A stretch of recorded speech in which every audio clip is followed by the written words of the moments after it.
Hello, my friends, and welcome to a brand new episode of Discourse in Magic. My name is Jonah, and in this episode, we sit down with Markobi. That's right, FISM winner Markobi. And we talk about a ton. We talk about what it's like to win FISM, what it's like to work on the act, what it's like to work with a team, and what it's like working alone. This was such an interesting episode because it was jam-packed with not only magic knowledge, but also competition knowledge. And I think if you're anything like me, after this FISM, it was the first one I attended live, and I was inspired to maybe compete, but definitely inspired to make my magic better. And this episode is all about that. So here it is, an incredible episode with the one and only Markobi.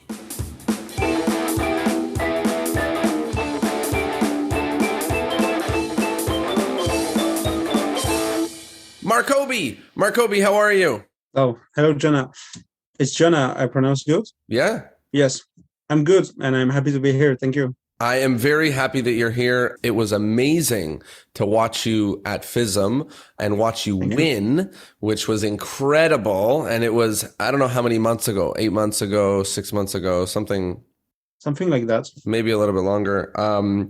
And I've been really hoping to do this, and I'm very happy to be able to sit down with you and chat. And we will get to FISM and the act and all of that shortly, but let's start at the very beginning. How did you get started in magic?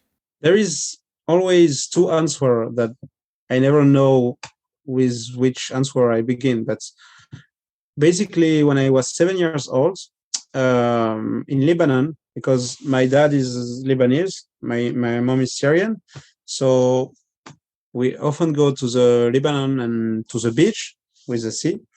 And there was one cousin that taught me two tricks, like one or two tricks. Now, there was two tricks that I loved, and he was impressing me with that. And then he taught me, and I was doing those tricks all the years after. Like anywhere when I find cards, I do this trick, but I don't know how to do a double lift. I don't know what is magic. I don't know any name in magic. I was not a magician. But at the age of 18, I began biology studies. At the same time I began studies, I began magic. Like I watched a free tutorial from a 13 years old boy, and that's how I really began. So that's Sorry, where was this tutorial? Where was this tutorial? It was on YouTube. So you just started learning on YouTube? It was like a guy that's his name Magie Gratuit, like literally free magic, like the kind of channel that people hate when we are in this field. And before, like I skipped some steps to not be too long in the answer. I met magician before. They learned me the Emsley count, but I didn't know it was named Emsley. I didn't train. I just knew in a part of my mind. So when I found this tutorial, then I knew that there was cards somewhere. So I took them and I did the tutorial. It was like a 4-card tricks with 2 red and two blue, something like that. Wow. So one time at 7, one time at 18. 18 is the really beginning. Wow. Okay. And what was the start of, so you learned, funny enough, a lot of people who are in our generation, you and I, a lot of people did get into magic through YouTube. Really did get into magic through the videos that now we think are ridiculous or silly or not great. 15 years ago, 20 years ago, like that's how a lot of us really got into magic, through YouTube and through YouTube videos.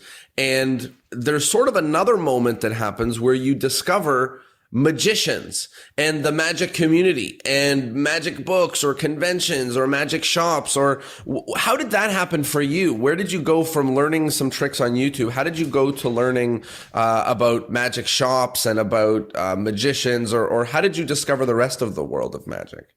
So basically, when I found this first tutorial, it was only by coincidence. I was just doing nothing. I was watching video, and then there is this video. I was not searching it. I was not searching magic.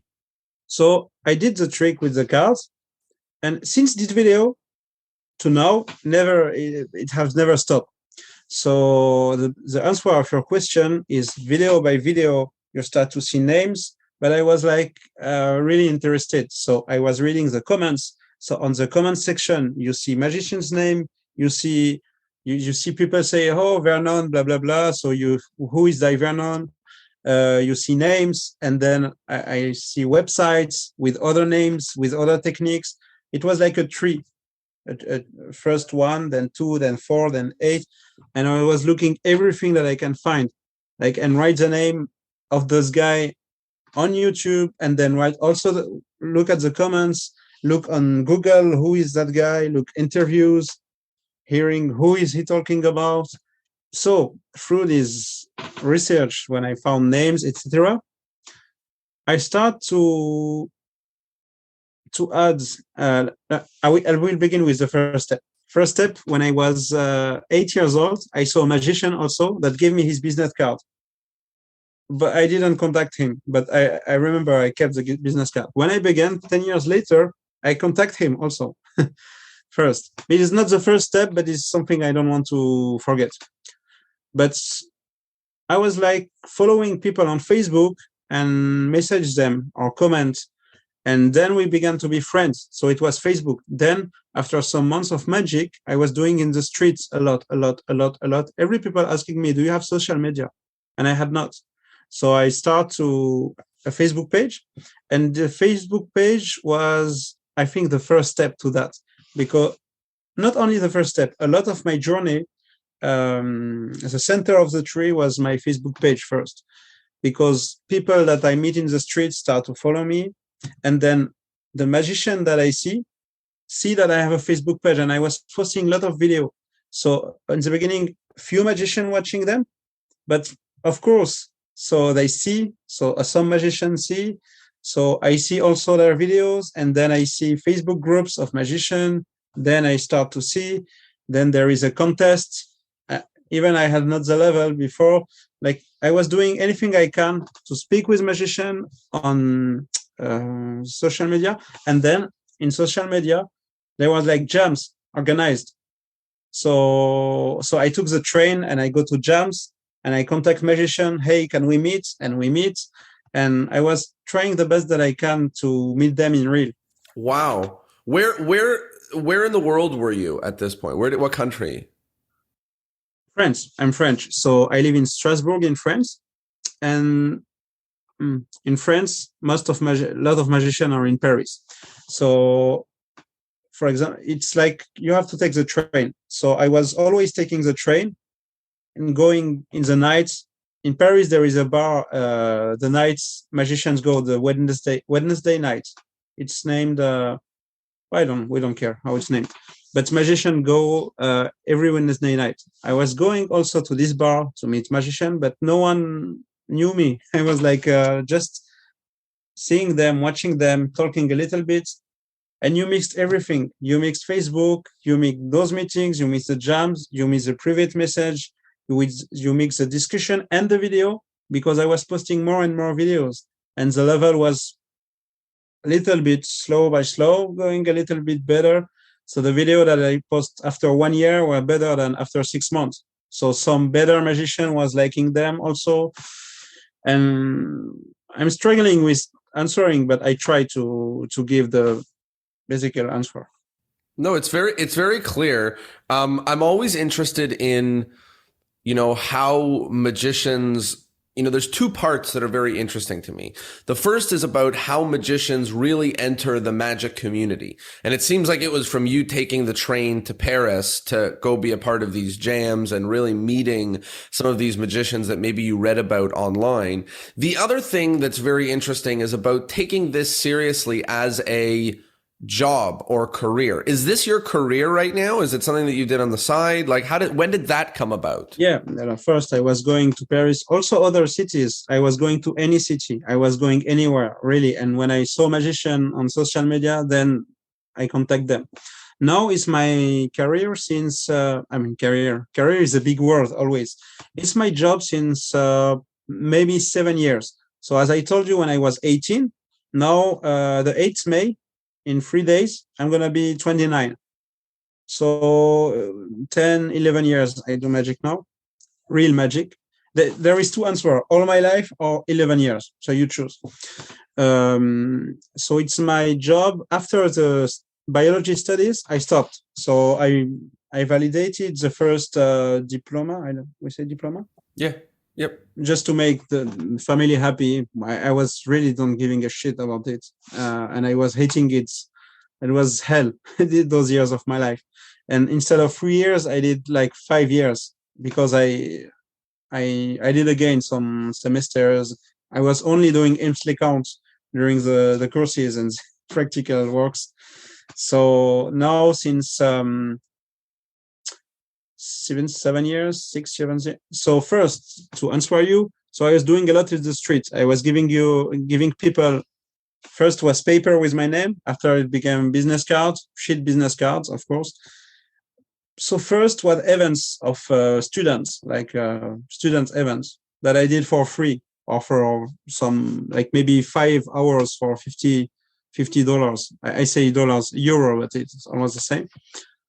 So first students thing, then there is a dad of one friend that have a corporate, so he hired me. Then start to do some galas of students also in the beginning. And then there is one birthday, and there is one guy that I meet in the streets or in a bar that has a wedding, and start to be like random things like that. And sometimes it was like people I meet in the streets in a city, so that because of them I do an event 6 months after in another city. Those people make me meet other that in other city. It was like any random things. So that all happened basically after your biology degree or during or before? It was during the studies. And that's I was like, people was telling me do it like your job. First I was not sure. Like after the second years of biology, you can consider that I began the same time. So I was saying people, no, it's not a job and everything. But after 3 years, it was that number. After 3 years, I was like, I'm gonna do this. So I started to do the small things, and after when I quit, it was the only choice to do that. So it sounds like this all happened very organically. It happened very, performing for people, you're giving out little paper cards and each event turns into another event. Were there any magicians who helped you in this journey? Not necessarily the business part, but the performing, was there any 1 or 2 or 3 individuals that really helped you directly, or no, you figured it out yourself? I mean, I was always meeting magician and discussing with magician, but the real journey, I was kind of alone. I was doing by myself, but of course I was getting some tips from this, getting some reading books, hearing people, discussing with people. But I had not like someone that is still next to me, to like a professor or something like that, a teacher. Yeah. Let's start talking a little bit about FISM. So at what point did you decide, hey, I should really make an act for FISM? Especially if it sounds like it wasn't like, some of the communities, it's like there's like 20 magicians that all pool together to make one act. This sounds like it was you, right? It sounds like it wasn't like you and a teacher or you and 5 or 6 helpers. So when did you decide that you wanted to make an act for FISM? Oh, it's a complicated question, but I can try to answer. In 2018, I entered in the French team of magic. So the goal of the French team, it's the national team, is to, of course, to make the members the best for competition, national and international competition. So the real answer is, when I got into this, it's the dream. But at the moment I entered, I was never dreaming it's gonna go to this. I was never dreaming also to be even like French champion. I was dreaming it maybe, but even French champion was too far. But of course, when you enter to this, even you don't say it, even you don't think it, you like when you do a competition, it's for winning. Even you're not gonna win. And when you go to a national team, it's a final boss.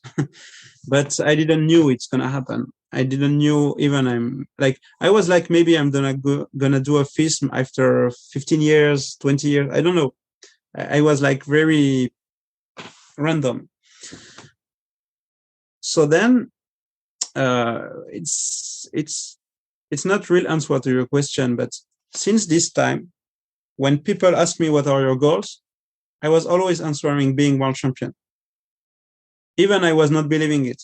I was answering that like it's free to say it. Yeah. So I was not believing it, but since people cannot verify because it was some years later, I was saying that to people.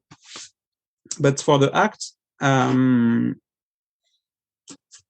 we built me and the national team, and also with all the friends that I was speaking about. The act is basically a medley of everything, of a lot of things that I like to do and that I do good, and it's evolved with the years. And like the FISM act was like 1.5 years or 1 year before FISM, as it was like this. Not as it was, but the skeleton, it was like that. After for FISM, I evolved a lot. I improved a lot of things. But the skeleton was 1 year ago for the French championship. But even at this moment, 1 year before, even 7 or 8 months before, I didn't know that I'm going to do FISM because it was an accident, as I can say. I was not in the priority people in France. I was like the fourth in priority. There was 2 guys that was sure to go. And after there was a waiting list, I don't know what you say. And I was like third in the waiting list, something like that. So maybe you go, maybe you don't go. It was not sure at all. And what happened that you ended up going from third on the waiting list to going? Somebody didn't make it, or they had an extra spot, or we all go. We the 2 people go, and it was a big chance for us, but because the 5 first go. So I was very lucky at this moment. It was not sure at all. It was because of the points. So they look at the points. I had enough points to be qualified at the French championship. After, there is things I don't know what happened. I don't know how they select, who don't, maybe some people from other country don't go, maybe someone is sick. I don't know. I don't really know. But it was chance. Wow. I love the way you said, like, I just said I'm going to be world champion. It's free to say, nobody, nobody's there, making sure that it's true. It's just it's a goal. It's a way to set that goal. Talk to me about the inspiration of the act. When I saw it, it makes me think of Danny de Ortiz and Leonard Green. I mean, those are 2 people that come to mind, not because it like rhymes with their stuff. It's magic. It's at a table. There's a lot of choice. There's a lot of freedom. Are those people inspirations for you, or no? Am I reading into it? Am I, Okay. So first, the act is, as I told you, a medley of what I did all my life in magic. For example, forcing, I forced all my life, even when I was young, but I didn't know it was forced, but I was forcing people always. So the 2 guys that you quote, the act is is not an imitation or a copy, as a lot of people say when I watch on YouTube. There are people that didn't understood anything because they can, if they analyze really, because they speak without analyzing. If they analyze, there is no single thing that I do that Leonard Green do. Is the style that make them think, because it's messy and because they think it's the same, but it's absolutely not. And I was like forbidding me to do something that he did, and it's not the same. But my act is a tribute. We can say it's a tribute for Leonard Green. The thing that I wear, it's a tribute. Like it was like kind of what he wear also, a skirt with a short. And he's not always short, but it was clearly the biggest inspiration in appearance way, in the style for this act. The technical is more than the artist. Even also is not the same, but there are things that, for example, the timing force. It's from Danny that I learned the psychology, but there is difference of doing a timing force and doing it at the World Championship. Like you have to be sure and things like that. So Leonard Green, of course, Leonard Green inspired me a lot on my magic journey, and Danny D'Artis. Danny D'Artis, from a technical point, is the guy that's from who I learned the most in magic. The keys that I had that helped me the most were from him, especially when I did a masterclass with him in Estepona in Spain, like 4 years ago, something like that, 4 or 5 years, I don't remember. It helped me like explosion. Is there anybody else who I didn't mention that has a big inspiration on that act that is not as visible? Because those are the two that are the most visible as connections. Is there anybody else that was a big inspiration or really, really affected the way that you did magic or do magic? First, no, as you said, it's the two are the biggest. It's a complicated question because I think we all are all the magicians that we saw and we studied. So there are a lot of magicians that have a big, big, big impact on me, but we don't see it. We don't see it. For example, David Copperfield, when you see me doing close-up, you don't see Copperfield at all. But of course, this is a guy I dreamed with. You don't see David Blaine also. You don't see Larry Jennings, for example. Larry Jennings is a big, big, big inspiration for me. Derek Dingle is a big, big, big inspiration for me. Maybe we don't see, but there are, maybe if we analyze, we can see here there is that guy, here there is that guy, here there is Bebel in France, but there are a lot of people that we don't see and that are here. So it's not easy to answer that. Even me, I don't know sometimes. I'm curious more about the process of the French team working on the act with you. What did that look like in the day-to-day? I mean, were you guys working every day? Were you guys meeting once a week? Was it not so formal and you guys were meeting whenever and you were saying, here's what I'm doing, what do you think? What was that actual process like of, most magicians have never worked as a team on an act. It's very unique and it's either a magician who's putting a big show together maybe has a magic consultant or two. And for FISM, there's a team sometimes. Other than that, it's sort of a unique concept. So talk to me about what that was like. What did it look like day to day? So let's make it clear. When you for the numbers, we have stages every 3 months, something like that. We meet every 3 months, 2 days. It's not a lot.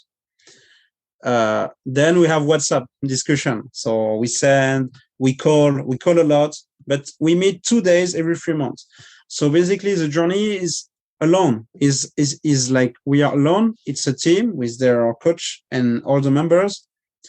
I cannot say that it's not a teamwork, but I cannot say it's not like we every day or I was alone, and we all are alone.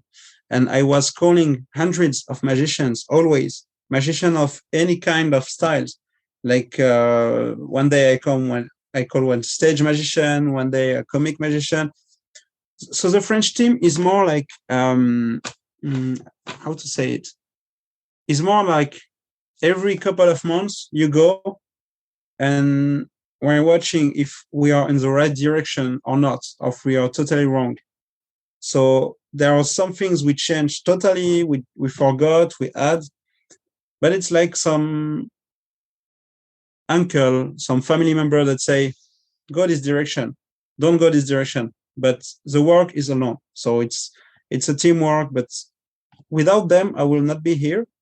Without all the people I was preparing it, I would not be here. But still, I was alone. To be clear on that point. Wow. I mean, that's such an impactful point, because when I think, I mean, at least for myself, when I think of a team, I'm thinking like, scientists in a lab with lab codes working over and over on the, and I'm being silly, obviously, with the lab codes, but, I'm thinking about, for example, me and the guy who you saw walking past in the back, we have a company together, me and Ben Train, and we perform separately, but both of our acts, both of us work a lot on. We work on each other. We help each other with each other's act. And even still, it seems like yours was more solo, more alone than what I even think of, because like you said, it's just you for the 3-month block in between meeting to meeting.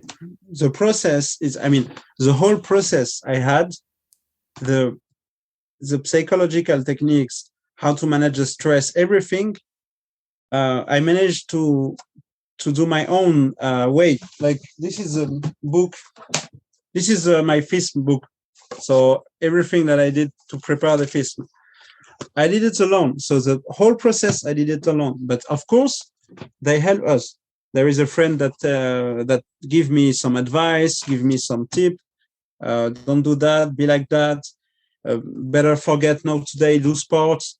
But the whole process was kind of like, now that everyone was different. Everyone was doing it by himself. We were alone every day working. I call whoever I want. But sometimes, for example, let's say, about 2 weeks before the FISM, I was totally depressed. I lost confidence. Like, I'm not even at the level to do it. I was thinking it's shit. My act is shit. I think this is a moment that we have to live. And I called, and they all called me, all the coaches from the team, to destroy this idea and to make me better. So that's also the part. So it's support, if I can say.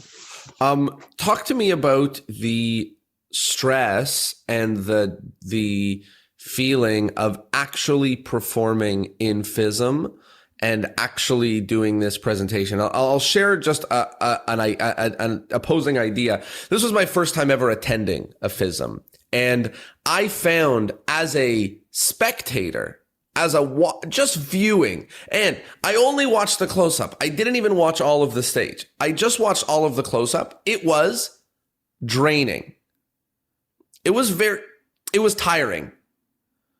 It was very tiring to watch 150 acts or whatever it was, and no matter if 1 in 7 or 1 in 5 or 1 in 10 is amazing, you're still watching all of these acts, and from the spectator's point of view, it's amazing, but it's also a little bit draining, to watch act after act after act.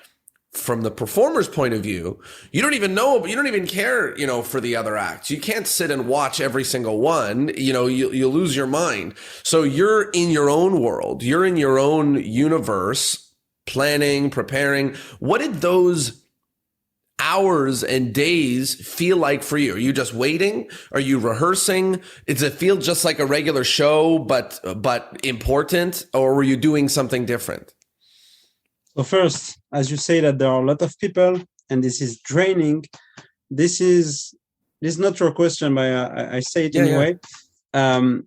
This is some point you have to analyze when you perform for FISM. You have to know that the people are bored of the things, and you have to do something that make them change this during your act. I don't know. For example, every magician is shuffling. So if you have 2 minutes shuffling and giving the deck to shuffle, there are a lot that do that. So they're gonna lose you. If you start to do deck changes like that under the table, they're gonna be bored. If you do manipulation and you're like that and 10 seconds charging something, so you have to consider the audience. You have to consider that they are gonna see a lot of acts. How will they think by watching a lot of acts. For example, I arrived late. I arrived late because no one arrived late. So it breaks something in their minds to catch them a little bit. So this was only something to say, because you have, when you perform, you have to consider not only you, because this is a tip some magicians say, some people say, like, you never compete with people, you only compete with yourself. I don't agree, because you have to consider also the other that are going to do the competition, but also the audience. You have to consider every point to understand well how you're going to do. So that said, you ask me how it is during the days. So you have to prepare how you're going to react to everything. For example, prepare that watching acts, watching standing ovation will make you stress a little bit or a lot if you perform. So you don't have to see standing ovation. It's going to stress you. Also, you don't have to see people doing shit, because you're going to think you're going to do better than them. So the best thing is, for me, was not to watch the other acts, but I was still watching a little bit. I was watching like 2 minutes, and I go watching my friends from France. I was watching. But you have to be like a normal guy, like eating, laughing, not being. But is the shittest idea is to sit and to watch everything before you of course, because you have to live a normal life, to eat, to drink, to do jokes with people, to walk, to be physically moving. And so I leave them in my bulle. How do you say? I'm not sure yet. I was in my world during those days, but still open to other people, not too much, but still open to joke during eating with people. But I mean, we cannot say it's normal, but you have to pretend to be normal with people a little bit, not to be lost. Because if you are too much lost when you perform, maybe it's gonna fail. You know, in the moment that you finished the act, when you did it, you know, for the first time in the competition, did you feel like this was something special? Did you feel like I nailed it? Yes. Or did you feel like, fingers crossed, let's go, you know, we hope, you know, like, how did you feel when you did it?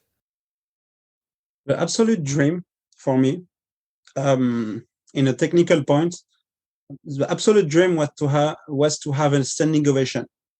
It was the final goal that I have. I didn't thought that I'm gonna have it. So when I had it, it was like a sensation of like, I have it. I have to, like, it's letting it. Let go. Yeah. I was like so satisfied, we can say it. It was, I don't say I was not thinking it's possible, but I was like, it's more possible that it don't happen than it happened. But I did everything that I can for it to happen in technical point. And yeah, it was amazing. And I felt that something amazing is happening. But of course, I was not thinking first place. First, because everyone was not, it was only second day. Maybe there's 5 days. Mm-hmm. So you have to be really, really confident to think that you won and everyone is not passed. So I was like, my work is done. And I was letting it, a big rock, let it go. It was amazing. And after that, because that was only on the second day, did you attend more things, like watch more acts? Did you, or even still, no? Yeah, after I was watching every, it's kind of bad guy, but I was watching all of the guy of my category, all the people. I was watching not everything. I was watching stage, close up. I was watching all the cards to see with who I'm competing. But I was watching, sometimes yes, sometimes no. I cannot watch everything. As you said, I'm not capable of, you said it's draining. I approve. So I was not capable of doing that. I was watching the artist that I want to see, or sometimes the guy I were curious, like who is that guy? I was taking time to see them. Wow, such an amazing moment, a moment in time that is. It's hard to fathom. It's hard to imagine, what the process leading up to it is. It's hard to fathom, like magicians are already a little nervous performing when there's another magician in the room, let alone at FISM, which is for only magicians, with only magicians, performing before you and after you. And what you said really resonated with me, that like, you have to build into the act the thing that wakes them up when you come out, because you know that they've been experiencing a lot of magic. And you also need to build into the act the thing that causes a standing ovation or a big response at the end, because you know that that's going to have an effect on them remembering it. And so it's not just about going and doing really good magic or really great act. There's a lot of these technical things that are important to put in that you wouldn't necessarily have to think about if you were doing an act on a variety show. It's not the same act as you would do on a cruise ship or on this or that. It's a FISM act with specific things that are built in for the FISM audience, which is just incredible to think about. This is absolutely true. There are a lot of details, and there are technical details. The same act that I do, maybe first thing I'm late, for example, and I say one joke in the beginning. You take every act the same, and you delete maybe the first joke and the first being late. Maybe everything's changed. At the same, you do the same act, and there is no standing ovation. Maybe 5 points go from the jury's head. There is all the detail that have to be considered, and also you have to consider that it's not only like this is a mistake. I don't know if it's a mistake, but to me it's a mistake. People only concentrate on what they like to do, what they love to do themselves, and they do their act like they want to do. But you have also, on a competition like that, you have not to consider only yourself. You have to consider every point that it's gonna be in the mind of the people watching it. So was there anything that in the last minute or the last week or 2 weeks about the act that changed, or no, it was exactly the same? Because it looked the same when you did the performance and when you did the, like after you won, when you did, or whatever it was, the second time that you did it, they looked exactly the same, which is perfect. That means it's a great, the act is really, really specific down to the second. What about a couple days or hours or weeks earlier? Did anything change last minute, or no, you were doing that act for quite a while closing up to FISM? So first the plan, in my plan, it was like when I arrived in Canada, I stopped changing things. I can change until the last day, until the flight. Like it changed before maybe 7 days, like before Canada. The last day in French, I was still changing. Then in Canada, I don't change. Yeah, that's the thing. Then the chips I was eating during the thing, I bought them I had to choose them in the shop. So I choose the shittest one to, like, it's more funny. But if anything changed, during the act, there was a line that I told that it was not supposed to be at this moment.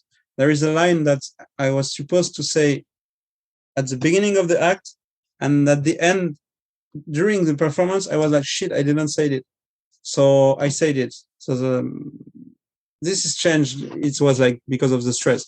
But basically, no, nothing changed during I was in Canada.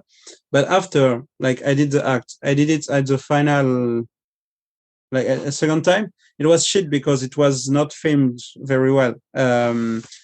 People was not seeing anything the second time. The camera was above me. It was shit. It was I had not any chance to be seen, to be understood. But it's, I mean, I prefer that it happened now than it happened during the performance. But of course, after the performance, so that act was designed for this day, for the FISM. The goal of my life was that. Not of my life. I mean, for my magical life, this act was to make my dream happen, to win the world championship. Then when I do it again, for example, now when I do it in a convention I have not the stress of succeed every step, because usually in the life, I improvise a lot. Lot. So when something not goes like I want, I change, I improvise. But at FISM, I didn't want that. I wanted every technique to succeed directly, without any surprise, everything. So that was the most hard point, to not fail any technique, like to pass everything. For example, a classic force, if it doesn't work, I really don't care. I have a lot of things, a lot of outs, a lot of ways, but I didn't want them to see like you do a double lift after a classic four or something like that. I don't want that today. And one other comment about the act is that there was a lot of magic only, magician only humor.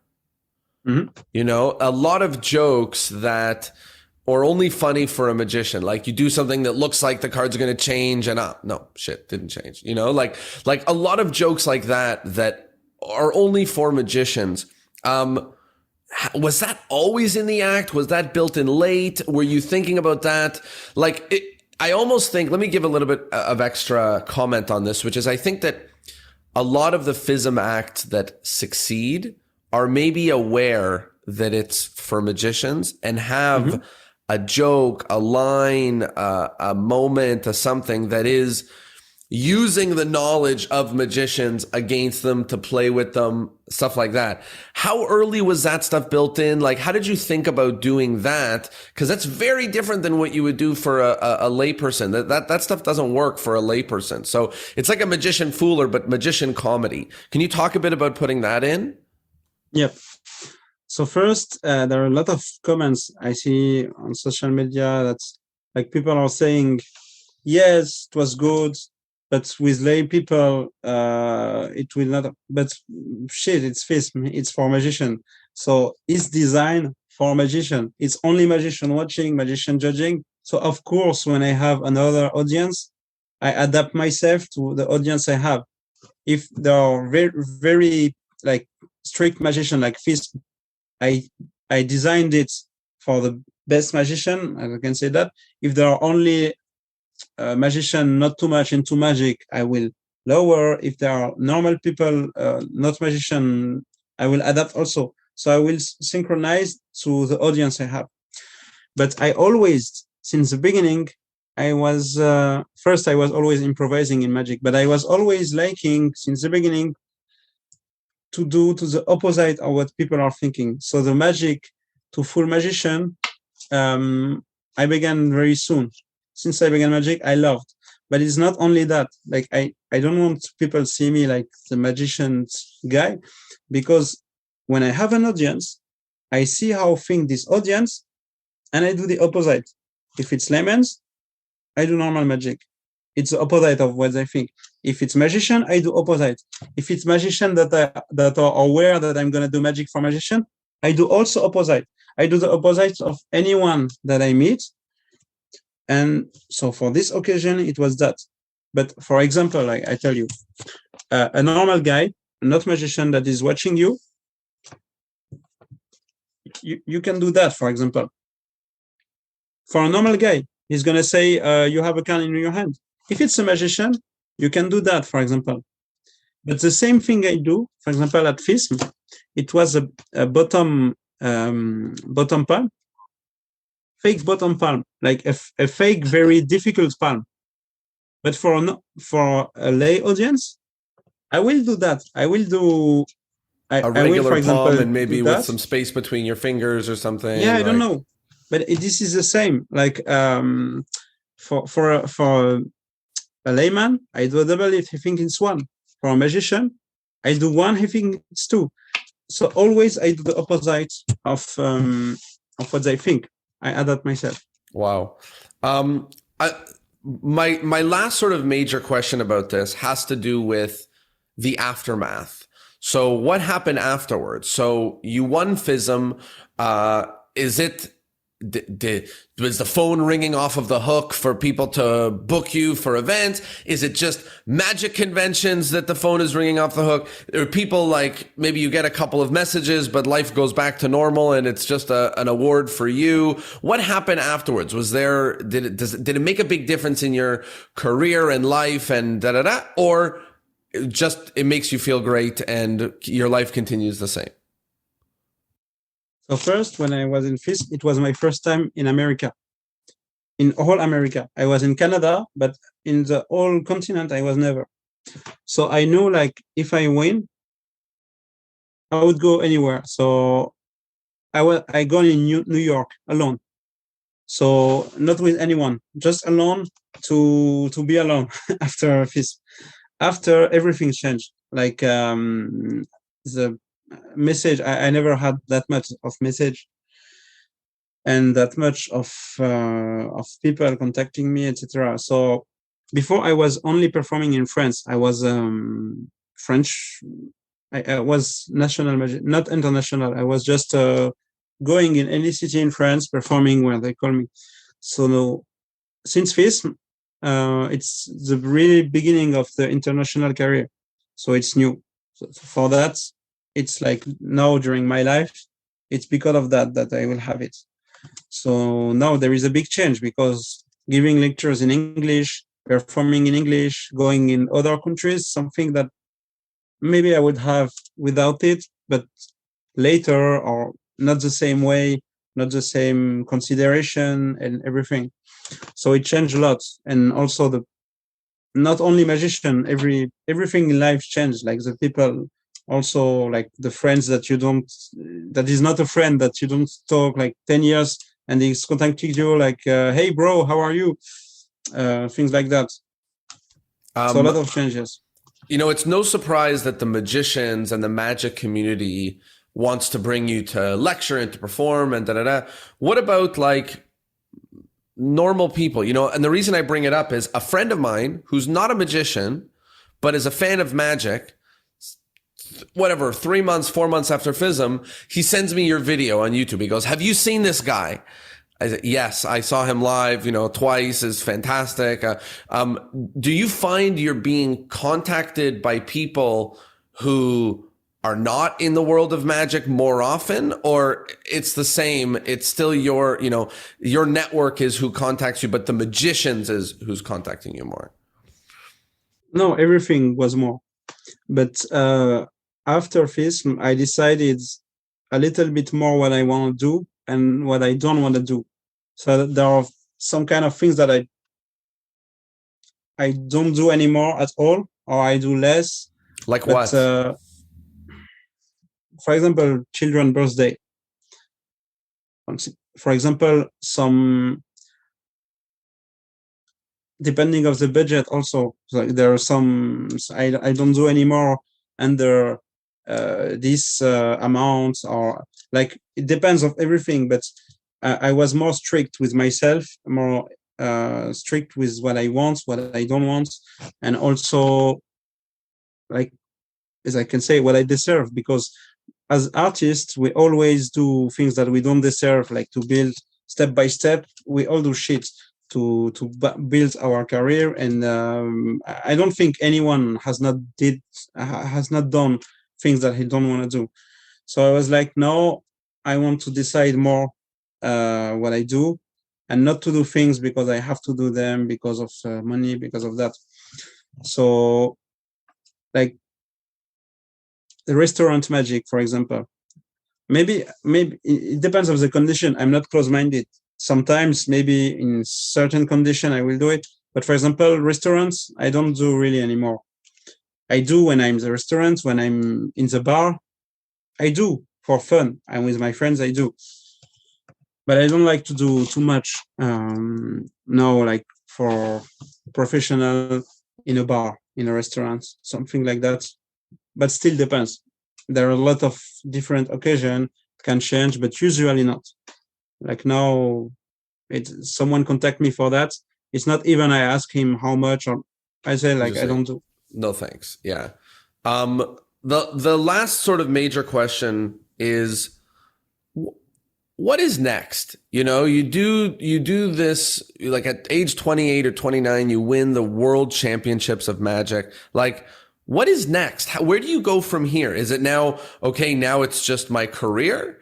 Or is there something different, another big goal that you have now? Because obviously this was a goal for a little while. Is there another big goal that you have now as a next step for you?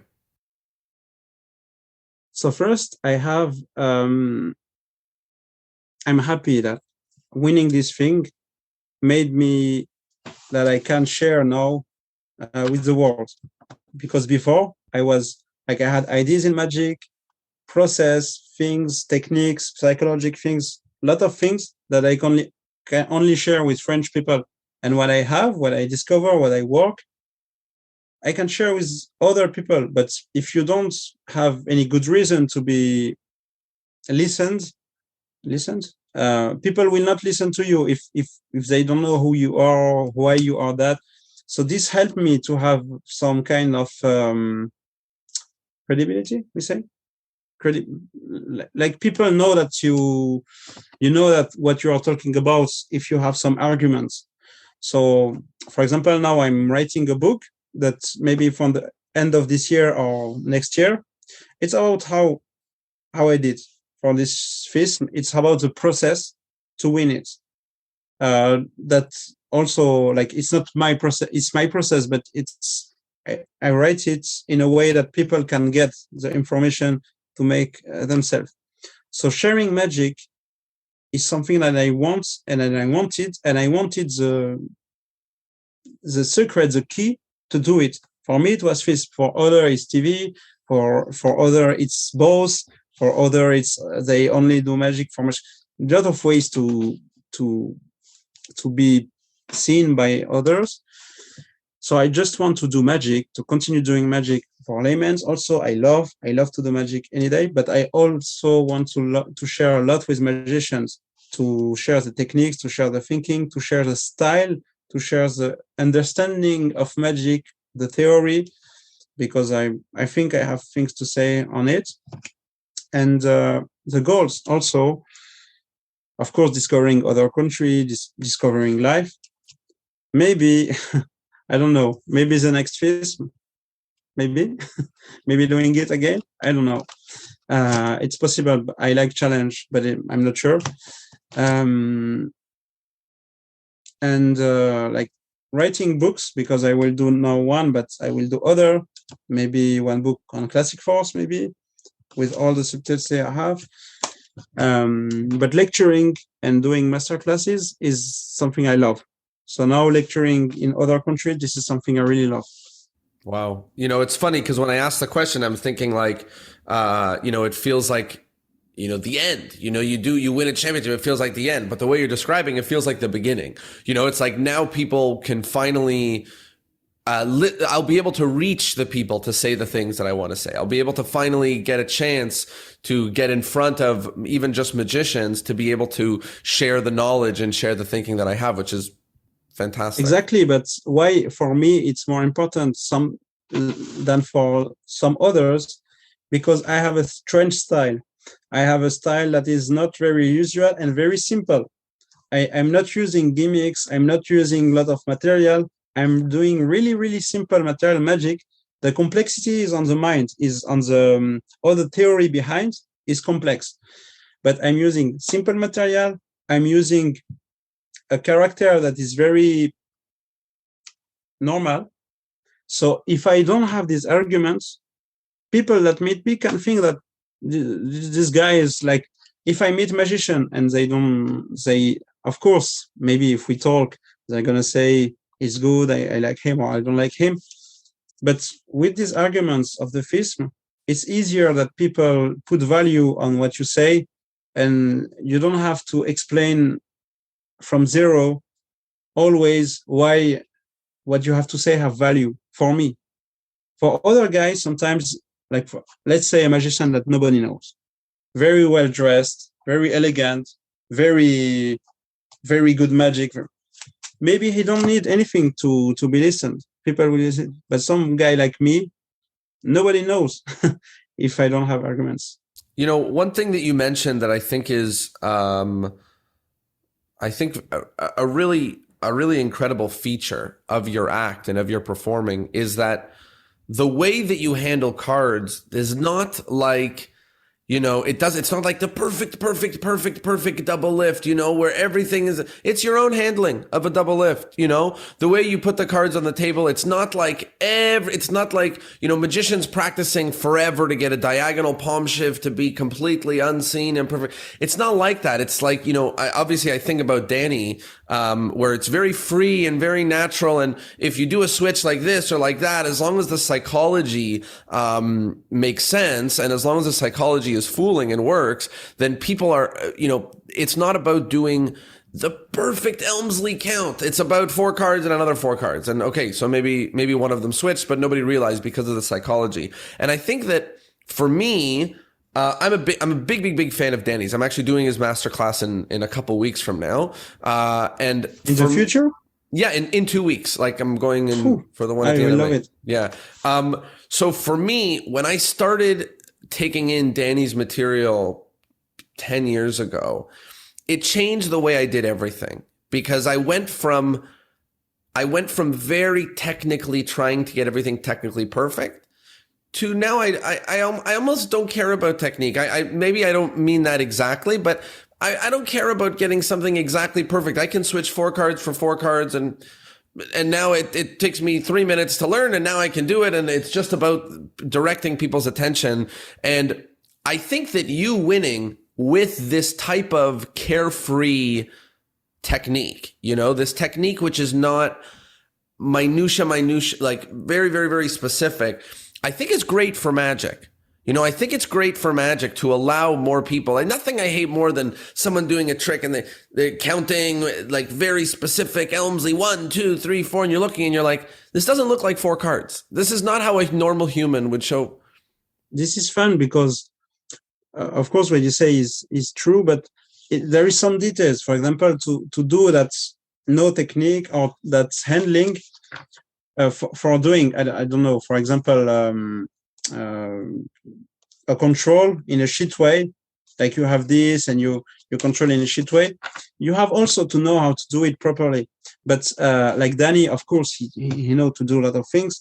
And the thing that is fun is if you do something very difficult, which I did at FISM, I did some difficult techniques, but depending of what is before and after, people will not keep in mind. Yeah, for example, they let the guard down.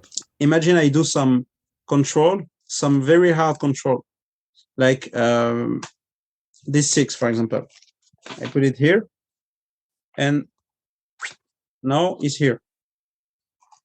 If I do it like that, on YouTube, people will say, what an amazing control. If now I play a character, I say, hello, guys, I'm like this, and now I put the 6, and I do like that, and it's here. I did the same control, but people are watching the character, and they watch before the handling. So they will see the result. The result is the card jumps in an invisible way, but they are not going to think control.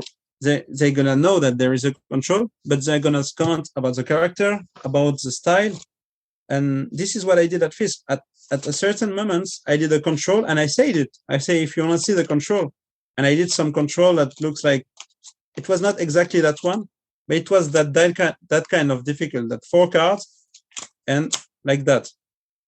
But since everything before, the ships, the shitty technique, etc., no one noticed that here there was, they noticed, but at this moment, you don't want to think like it's not the only thing. It's not technical thinking, yeah. Like if there is the only thing, it's 100% of the attention is that. But since I put a lot of other things, it's not the attention. And this is what happened when, for example, let's say you make appear a coin in a very difficult way. Like you have nothing, and clack, there is a coin. People will say, oh, coin, incredible. If you do it with a condom, people will write funny comments. Of course, it's well done. but they will always end with the emotional thing, that's what you're communicating. And this is something, if you know it, you can protect yourself from a lot of things. And that's what I did, because I did a lot of techniques, but when I force, they don't see only a perfect force. They see my head, like I'm like that. So not putting all the focus protects the magician from a lot of comments and It's helpful what you're saying, that, obviously the, being loose and the caring about the personality and timing and all of this as something that gets noticed, but also that it allows you to do very difficult techniques without people realizing that you are the kind of magician, that can do or would do these kinds of techniques, which I think is fabulous. That's it. I can do the whole hack that I did with having the deck squared, and then they're gonna see after with if the deck is squared, they're gonna see that it's technical, but this is to hide it, literally to put it underwater. This is an amazing thing that when you know it, it's really, when you do a job, it's like someone that have muscles. Someone that have muscle walking, people will comment his muscles. And if he fart, and people will only comment about the fart. That's funny, but that's useful. Wow. A funny analogy, but I do like thinking of a guy with I'm muscles sorry to finish farting. with that one. No, I think it's perfect. Okay, we are nearing the end of the episode, and with that, we have 3 wrap-up questions that we ask at the end of every episode. So the first is the endless chain. So in order to keep the podcast going on forever, each guest is asked to recommend another guest that would be great for this podcast. There's 2 catches. The first catch is you have to be able to put us in contact. The second catch is I cannot have already interviewed them. And maybe you don't know who I've interviewed or not, so you can try a couple of names. But who would be someone that would be really fabulous for this kind of conversation? I mean, there is one guy that I like. I don't know if you already interviewed him. I was talking with him just before the interview. Alain Simonov. No, I haven't interviewed him, but I do know who it is, so it's fabulous. I think about that guy. No. Perfect. That's a great recommendation. The next question is about modern magic. What's one thing about the world of magic right now that you like? And what's one thing about the world of magic right now that you don't like? Something that I like is that at the same time, the technology is going more and more, and the magic is evolving in a lot of new ways. I like that also a lot of magicians are keeping the basics and the old stuff. Like a lot of magicians that are discovering new things are still like always searching in old books, and they're continuing not forget about the past and not about the sacred things. Sacred, I can say. Like I'm surprised about the young magician. I mean, I'm young also. I was thinking they are gonna forget more about the past, but no, the serious magician. I see that they are really, really much on the fathers of magic. I don't know. We say fathers. I love that. Yep. And one thing you don't like? One thing that I don't like. I don't want to have enemies, but the importance that is having the mentalism is kind of annoying me a little bit, because I'm bored so much time I watch mentalism. I don't say always, I don't say it's bad. I'm just saying that everyone wants to do it, and I see that I don't see a lot of good. That's what I'm saying. There are, of course. I'm not like close, but the importance it's having, when I see the whole community, it's more that I with my eyes I see it much less than like people. I feel like people don't want to touch, or don't, or some people are doing it only with Ephid mode. I don't know in English. Trend. Oh yeah, Trend yeah, effect. trends. Yeah, they're following just the trends in mentalism. Like some people do it by passion. Okay, we let them. It's lovely to do the passion, but some people do it only because a lot of people do it, and that's what I don't like. Yeah, and it's interesting that it's very common in mentalism. You know, I don't know why, but it's interesting that it happens maybe a lot in mentalism. I don't know if it's more than magic, but certainly maybe noticeable. Like you're gonna see someone that do something that he can do with magic. He's just gonna do. I hate it. He's not just gonna do a force like that, and then talk 10 minutes. 10 minutes to reveal the card. Like if you're good, if you study a lot, you can do a lot of things, dramatic things, interesting things. But if you only do mentalism for not to work, for not having to do efforts, this is something I don't like too much. That's a good bad thing. The last thing is plugs. Where can people find you? Where can people find your magic? And I know you have some projects upcoming. Where can people keep up to date for when the book and another very secret, exciting project come out? So you see this double lift is mine. There are a lot of application we can do with it. Really. And there will be like one release, maybe 1 hour or more, of all the application it has. Can do, look, this is a change, for example, a lot of things.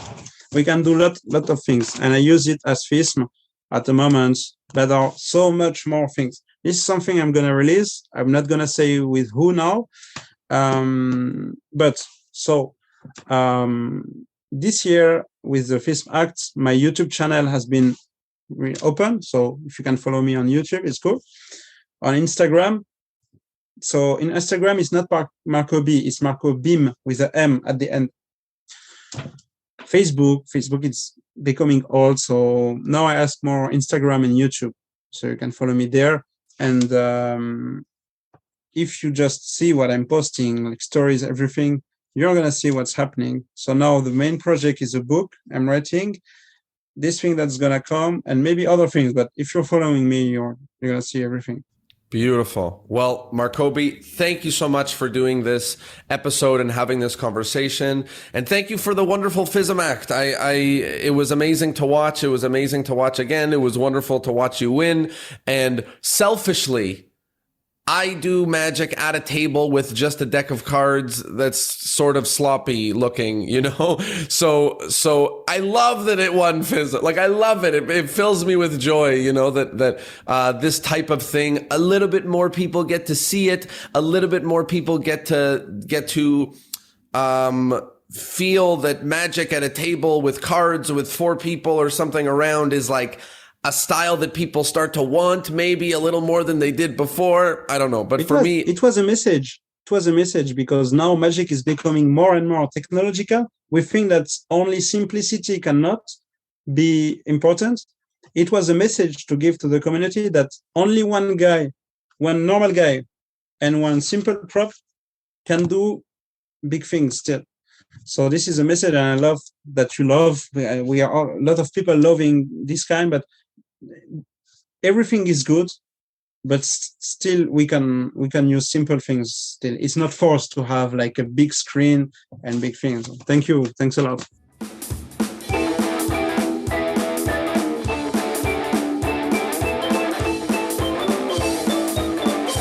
Well, there you have it. I hope you liked the episode, and I hope, of course, that you learned something. This was an action-packed one for me. As always, please spread the word. If you're listening to this right now, just take like 8 seconds and go leave a positive review on the podcasting app if that's where you're listening. That stuff really makes a humongous difference. Also, as always, little clips and bits and bobs and highlights from all of the episodes can be found on Instagram. And we got an Instagram page at Discourse in Magic. It's been going for years. It's exciting, and there's a whole lot of fun happening in the stories and DMs too. Woohoo! So, see you on Instagram, see you in the reviews, and see you next Thursday. Peace.